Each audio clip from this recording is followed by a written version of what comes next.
Are you looking to take your personal finances to the next level? Well, you're in the right place. Welcome to the Monday Money Tip Podcast, presented by I Was Broke, Now I'm Not, with your host, Joseph Sangle. Well, welcome to another episode of the Monday Money Tip Podcast. My name is Joe Sangle, and this is presented by I Was Broke, Now I'm Not. Today's title of episode number 88 is? No allows you to say yes. Yes, episode number 88. Yeah. It's awesome.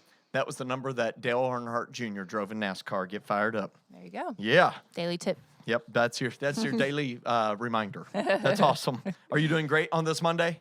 Yeah. I hope everybody's fired up. Yeah. Springtime has sprung, at least here in South Carolina. For those of you up in the frozen tundra of the north, it'll be there in a month or so, but we're sending you warm wishes. We're fired up. Can you share everybody kind of the topic, the question of how we ended up with the title of No Allows You to Say Yes? Yes. So our featured question for today is, following a budget is really difficult because I feel like I'm constantly having to say no to myself and to the rest of my family. Can you help me address this feeling? Well, that's a real feeling. It is. As I always say, when I first started budgeting or heard about budgets, because I'm a spender, I would break into poetry and rap and say, my name is Joe, and a budget makes me say no, and that interrupts my flow, so it's got to go. You like that? That's good. That's pretty good. You should trademark that. Yeah, trademark it.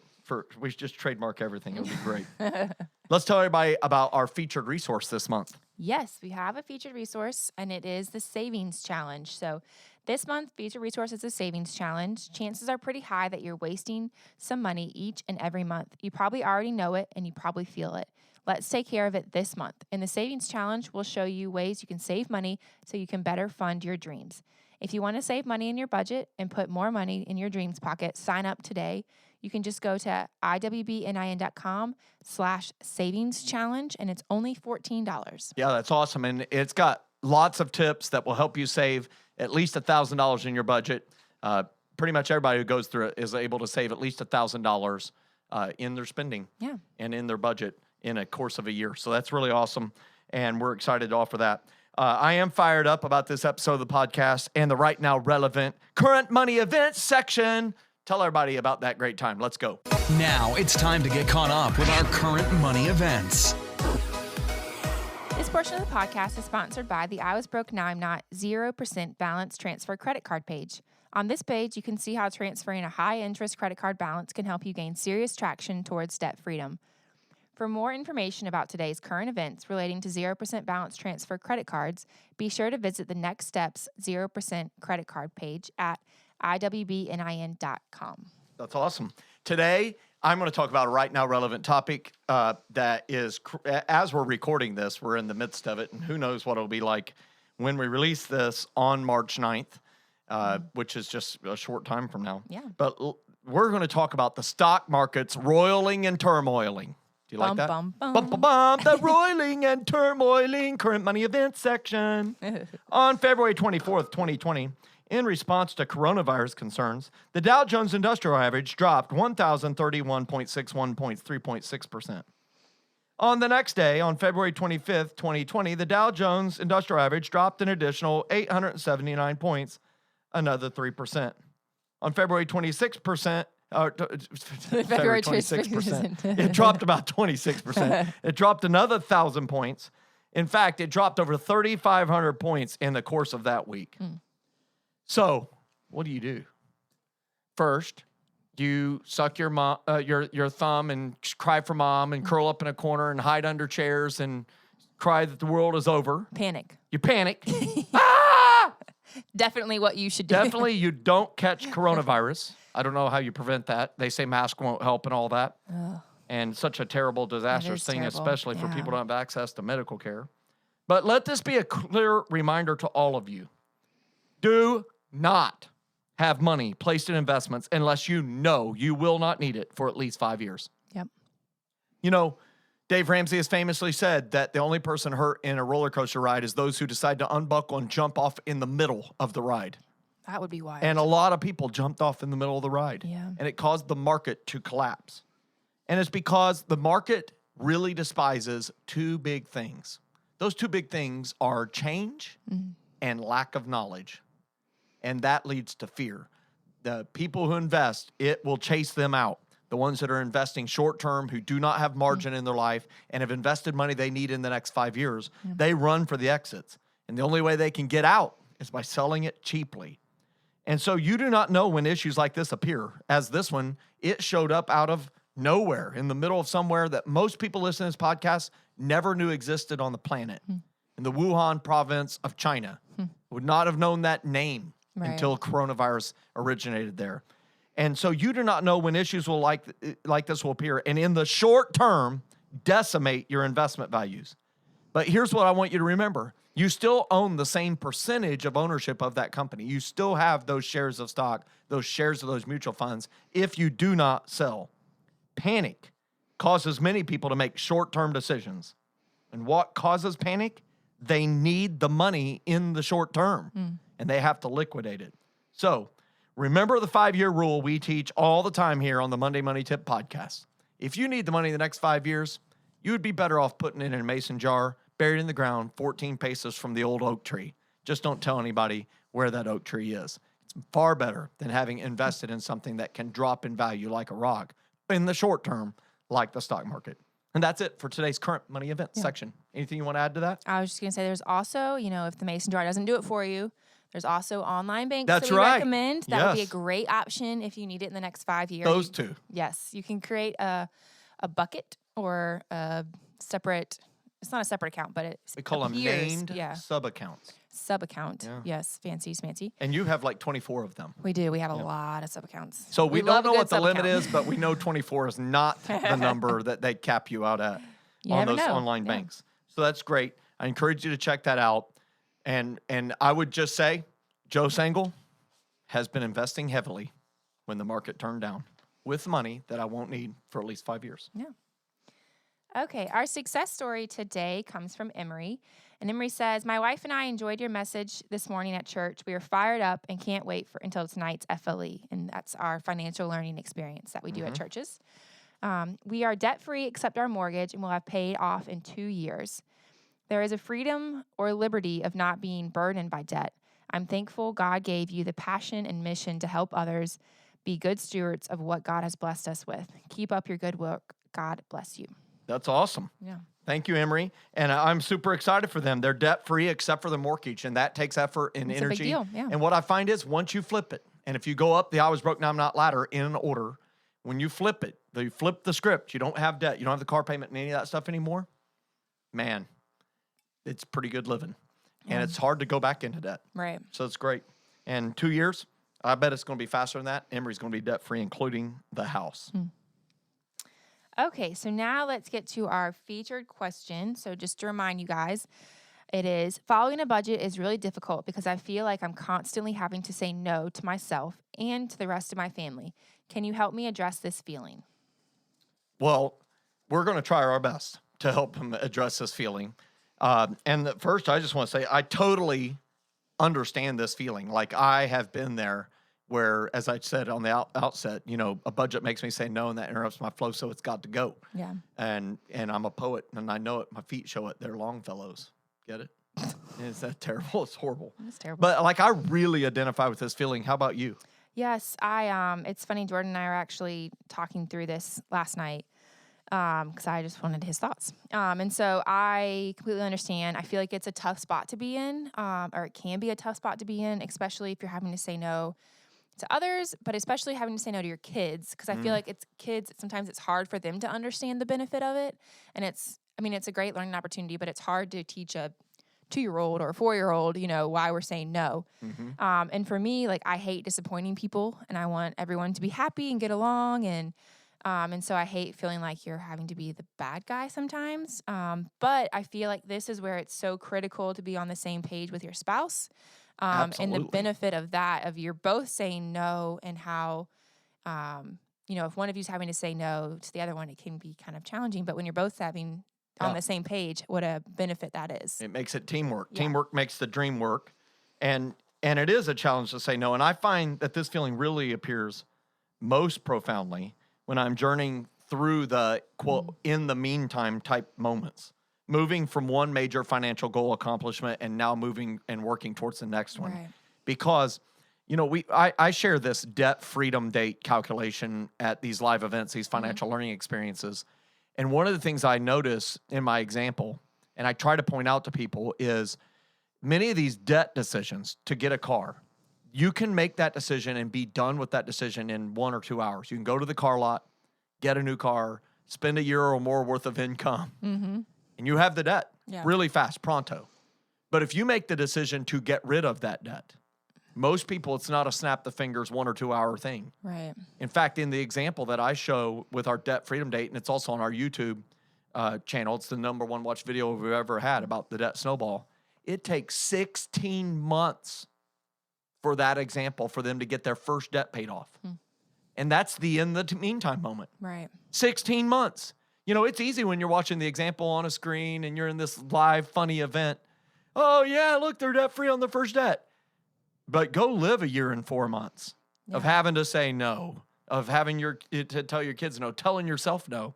That's when it's most profoundly strong.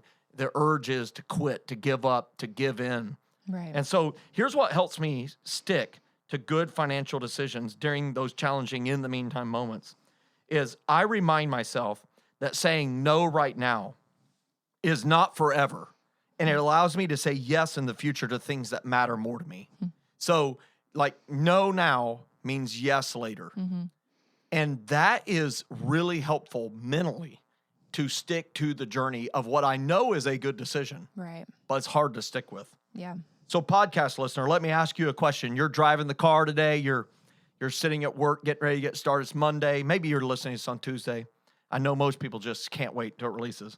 But I want to ask the question of you, and I want you to ask it of yourself seriously. What are you going to be able to say yes to in the future because you're going to choose to tell yourself no right now? Like, what are you going to be able to say yes to in the future because you're choosing to tell yourself no right now? So I'm going to give an example. I'm getting ready to say yes to something. Oh. Yeah, I'm so fired up. Many of you know I love hunting. I enjoy hunting. And one of my big dreams is to go out west and hunt elk. Yeah. And so I'm getting to go on an elk hunt Wow. this fall, and it is not cheap. I did not want to go wander the wilderness by myself with grizzly bears and the elements in which snowstorms can happen in October, sometimes in September, where I'm going in Montana. And so I wanted to hire professional guides to help me. And It's a good decision, I I also think. wanted people to like cook the food for me because I felt like I would starve to death. And so it's costing money, like money. But I've been able to say no long enough that now I get to say yes to that. And while it's still hard to break up with the money I've saved for it, I'm getting to reap the benefit of having said no for a long time. Yeah. And so that's my future yes that I get to say yes to. And literally, I'm going to be 46 years old, Lord willing, tromping through the wilderness. And I don't know if it'll be successful or not.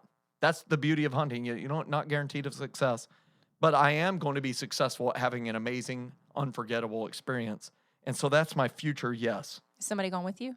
Yes, I'm going with my identical twin brother Yay. and a So couple of his fun. buddies. It's going to be so much fun. Yeah, that's awesome. And it, I'm sure it's going to be a blizzard and we can't see anything. And a bear's going to come after me. I hope not. But anyhow, if you can't answer this, podcast listener, it's a huge problem. If you can't answer the question, what is your future yes? It's going to be very challenging for you to be able to say the right now no. Yeah. Like, that's for real. It means that the vision you have for your future is actually cloudy. And you must know your future yes. So here's some practical examples I did when I was getting out of my debt mess. I gave up cable TV to be able to build up our savings account. We cut off cable for a year. Now, that's frustrating because all the football games, all the basketball games, it was tough. But I found out there were people in my house, and we could do other things other than watch TV and just stare at that. We played games and talked. We actually communicated. What is that? Isn't that amazing? Yeah. And then we gave up the opportunity to build savings even further and instead began funding our daughter's college fund. And, that was when she was 4 and 5 years old that we were going on that journey. And now she's 20 as we record this podcast, and she's in her second year of college, and we have all the money to pay for her college. what an amazing future yes I get to experience now because Right. we said no back then. Yeah. Awesome. We held off replacing my truck. It's a 1997 GMC 1500 get fired up, pick 'em up truck with the worst, lowest powered engine ever, a 2.6 V6. Horrible. And I invested the money in a small business startup instead. Yeah. That became I Was Broke, Now I'm Not. We're thankful for that. And that dumb truck still, I barely touch it. It fires up. So I'm still driving it today, 23 years old vehicle. And so I've been able to say no. And that has allowed me to say yes to my future things that I loved and was more passionate about. So Megan, do you have any examples like this where you've said no for now because of a future yes? Yeah. So, I mean, one simple thing is Jordan and I say no to eating out a lot. So, a lot of our friends like to go out for lunch specifically, and we just have decided that we're just going to go home and eat, and we eat groceries and salads and whatever at our house. It allows us to spend time together, catch up on the morning and spend time together, but then it also allows us to save that money. So that money is going towards our investments. That money is going now towards Logan's college fund, like different things like that, where it's a little thing, but in the long term, it's going to be a huge thing, especially when Logan's able to say like, thank you, Mom and Dad, for being able to help with my college or pay for my college. I have a news flash. He may not say thank you too often. Well, it I might mean, you be hope a long, so. It'll be he inside might their be heart. in his 30s. My 20-year-old has said thank you a little bit. Yeah. Kind of, sort of. And then has her hand out wanting more money. Yeah. For college expenses, of course. Of course. But I would say, I want to speak to that giving up things like eating out a lot so you can use it for future dreams. Yeah. David Bach, a great investor, writer, he wrote several books in the 90s and early 2000s called Start Late, Finish Rich, The Automatic Millionaire. And he recently started writing again and released a book called The Latte Factor. And it's something he coined, which is so many people, he's from New York City, they just go every day and get this latte, their coffee, their morning coffee. It's part of their drill. And they'll spend $3, $4, $5 on this specialty drink. And they do it every day. Oh, yeah. And he talks about how that habit, if you just exchange that habit and instead invested that money, it would be $1 million extra dollars. Yeah. And he calls it the latte factor. It is amazing. We think these small habits, going out to eat every day for lunch, we think they don't cost much. But when you start adding it up month over month, and then you show it if you invested it with the power of compound interest, man, you're robbing yourself of a lot of future yeses. There's a couple of things that we've done. One thing is with Starbucks specifically, I love coffee. Specifically, I love it, and I love it in the morning. I look forward to everyone drinking my coffee, but then I love it in the afternoon. Unfortunately, it's like I want it during Logan's nap time, and I can't leave the house. But we don't go to Starbucks unless we have a gift card. That's just one thing that It's a rule. That's a rule that we have. Every now and then, if a special occasion or if we're traveling, we'll make an exception. But like on the day-to-day, we have to get a gift card. So maybe it's you buy yourself a gift card and like, hey, I have $20 for this quarter or this month or whatever. Well, I mean, that would be a win. If somebody goes every day, spends $4 a day on their specialty coffee drink, 5 days a week, it's a lot. 4 weeks a month, that's kind of like $80. Yeah. If you went to a $20 gift card and said, that's almost spend this month, It's huge. hey, that's a huge improvement. Yeah. So don't say, I'm going to go to zero. You don't That have to cut it doesn't always work. completely, yeah. That's it. So that's share one some thing. other things you guys have done. Yep. So we have chosen to prioritize certain things. So we don't have cable, and we haven't had it we've been married for almost 5 years. Wow, you must talk a lot. Yeah. Well, we have Netflix and Hulu, but we drive 2 paid-for cars, and we don't go on shopping sprees very often. We have money in our account for shopping, and we spend that. And if we spent it all, then we don't do it anymore. And so things like that all of our friends may be buying new clothes and new shoes and that kind of stuff. And we've just chosen, like, we want to prioritize saving and investing and funding Logan's college and being able to do things. And one of our biggest things is, we've talked about it a lot, but we've been saving and saving and saving for years for a boat. And we finally have it. It's in the driveway. Yes. It's really exciting. It's in the driveway? Yeah. I love it. We're going to put it in the fence, but it hasn't gotten there yet.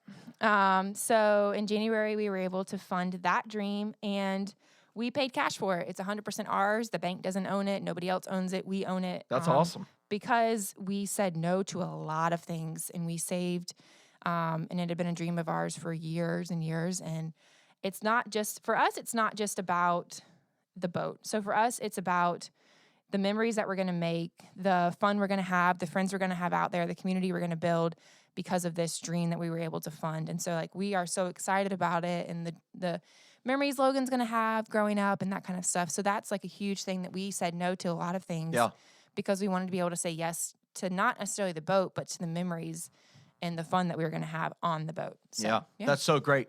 And so I'm going to kind of pick apart that stuff you just said. Go for it. So you had a big future yes. Yep. The boat. It's something you agreed on. This is something you guys want. And you said no a lot of little no's along the way, a few big no's along the way. And you made it your habit to say no because you knew what your future yes was. Right. And therefore, I believe you've shared the story with me that Jordan was watching. He knew what a good deal on a boat was. He knew what type he wanted.